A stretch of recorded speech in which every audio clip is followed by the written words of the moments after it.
Players tab, along with a full explanation of the tool's setting line on the top of the tool and the advanced option. Each tab in the optimizer has a unique demo, and you can see that in the top right, but the Players tab is the one with the full demo of the settings and the advanced. So if you ever need reference, come back to the Players and watch this again. On the first line, you'll see Sport. You can select the site you're playing on, the slate, which will tell you what games and what players will display down below. If you see a green check mark, that means the slate hasn't started yet. If you see a red X, it has started. Optimizer settings is where you can take a snapshot of the tool. You can save settings so that you can come back on different devices or later in the week. It can save you tons of time. I can show you how to do that real quick. Let's say you wanted to turn on defense versus offense, create a stack from the Falcons, and you wanted a certain floor, and you applied a consistency model. And you really like that setting. You hit optimal lineups.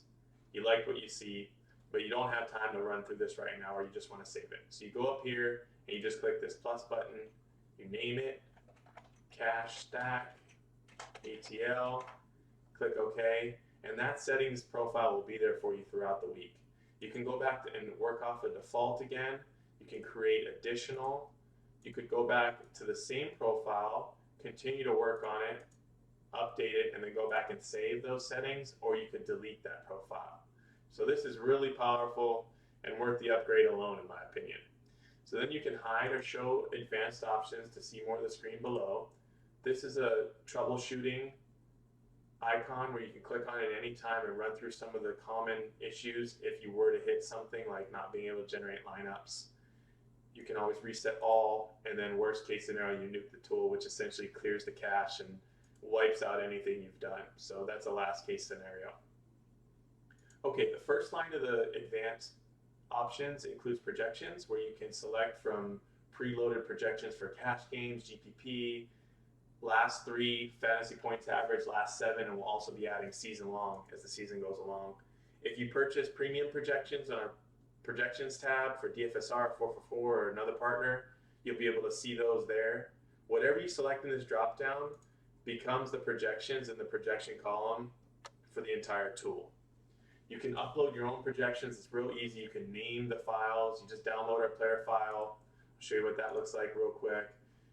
And you just add in your projection to this column, save it, and then choose that file, upload it, and click upload and save projections. And when you do that, those projections will appear on your projections tab in column, and you can select that name from this dropdown and populate the rest of the tool if you like. Projection models are pre-built models that we've built that are some of the more important elements when building lineups, yards per game allowed, Vegas totals, and so forth. You can read a little bit about each one when you hover over, and we also go into a bit more detail on the projections tab demo. But real quick, they basically decrease and increase players' projections based on the opponents and the various elements. For example, if your team, let's say the Packers, had a really high Vegas total, and you click this, the offensive players on the Packers would likely increase their projection a bit. Game theory is a formula we came up with based on whether it's a positive or negative game flow for your offensive players. On the filters line, you can filter out players that have team totals of a certain amount of points. This is based on Vegas. You can filter by salary, projection, points per 1K, floor, ceiling, consistency. We also have color badges, which consist of green, yellow, and red. We have 3 different variations of those colors within each badge, except on the type column. Type column, we just have 2.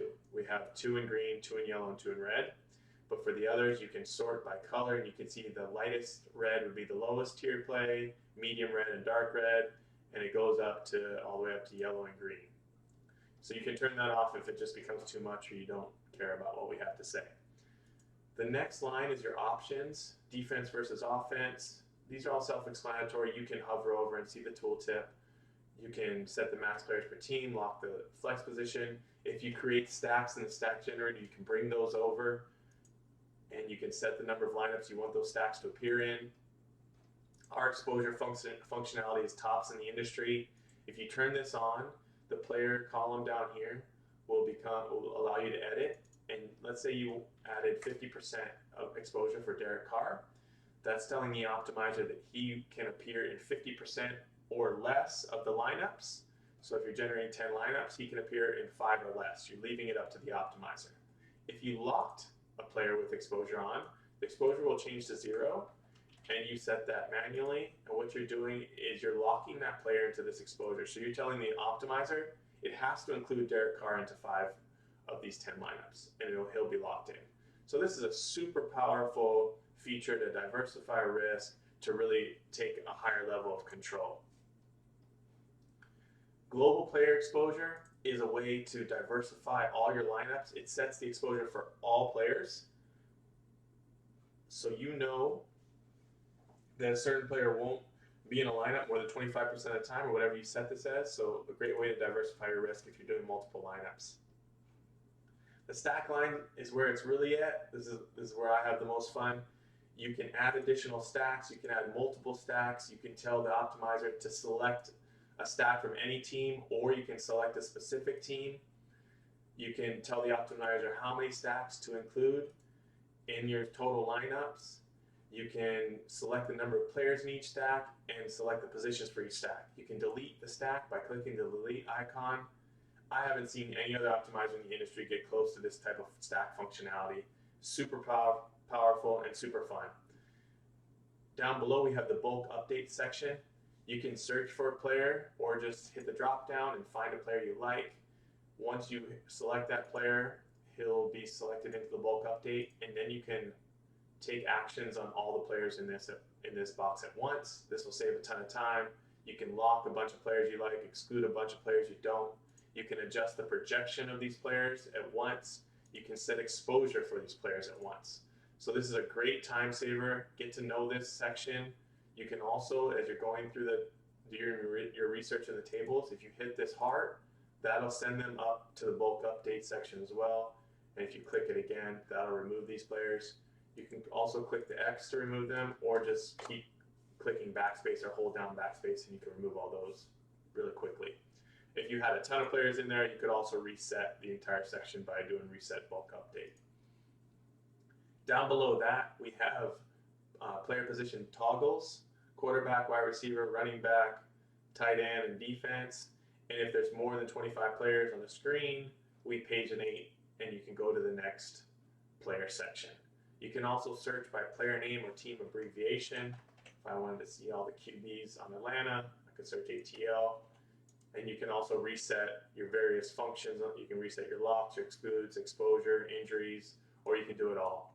So you'll definitely be using your reset a lot if you're customizing. All right, so next you go down to the players table, and you'll see we have columns broken out by sections. We have a player section, we have a game section, an opponent stats section, and the performance, which is past performance by the player. The name column displays the lock, the exclude, and the bulk update, which we've covered. Position, salary, the type of play we feel they are, exposure, points per 1K, and cafe value, which is our own value formula. If you update projections and it changes from the default value, if it changes for a positive, you'll see a green highlighter on the box, and if you hover, you'll see the net change. And if you decrease from the default, you'll see a red, and you can always hover and see the net decrease. Teams, the spread for the game, the total. This is the total for the team, so it would be total for Oakland Raiders, the over-under for the entire game. Our theory column, which tells you how positive or negative we feel the game flow is. Yards per game allowed by the opponent to this specific position. Same with TDs per game, same with fantasy points per game. It's all specific to this position. Performance of the last 8, floor, ceiling, and their consistency in hitting their projections. So super valuable data to help you find the players you like. And from all tabs, you can generate lineups with a click of the button, and you'll be sent to the Generated Lineups tab. This concludes the Players tab demo.